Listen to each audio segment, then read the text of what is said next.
Good evening, folks. It's great to be here in Lawrence County. Thank you, Lawrence, for inviting me down. I'm going to go on and tell you real quick, it's hard to follow a gentleman like Dave Vance. He's tough. I appreciate the work he's done. I've been on his podcast 7 or 8, well, I don't know, 7 or 8, maybe 4 or 5 different times, and he's a true believer in liberty. Again, it's an honor to be down here. A little bit jealous of Lawrence County. As I came down tonight, I live in Marshall and I represent Williamson, Southern Williamson and Marshall County. I drove down on a nice 4-lane highway, something we don't have in Marshall County. And I represent one of the fastest growing areas in the state in the city of Spring Hill. I represent the Williamson County side, and infrastructure and traffic is terrible. The second thing we don't have in Marshall County is we don't have a Keystone. And I'm jealous of that. So this is a very nice place, and Lawrence County is very fortunate to have something like this. And I think it's the second or third time that I've been down. And anyway, it's an honor to be here. I'm shooting from the hip tonight, and like I say, it's hard to follow Dave, and he said a lot about Monty. I got to know Monty Fritz 3.5, 4 years ago when he first got elected. His office was right down the hall from my office. We're on the 4th floor down there in Cordell Hall. They call that D block. That's where the Democrats are, and that's where the super conservatives are. Because leadership hates us because we don't follow what leadership wants us to do.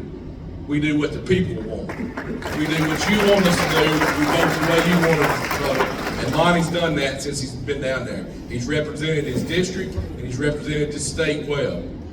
And I think if you check his record, you'll see that he's one of the most conservative members of the House. And sometimes we get punished for not following the leader down there, but we like to represent our people. Monty served in our military. I think he told me 13 years.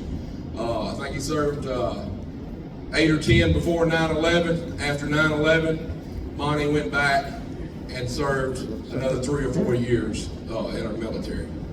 What a great man. I think he told me when he went back and signed up, he was 40 years old. And I greatly appreciate Monty for that. A few more things I know about Monty Fritz. He's a strong believer in the Second Amendment. I promise you right now, if you felt of his side, he's strapped. I think Smith & Wesson may be up there close to where he lives, their new plant. And I bet anything right now, he's got a Smith & Wesson on his side.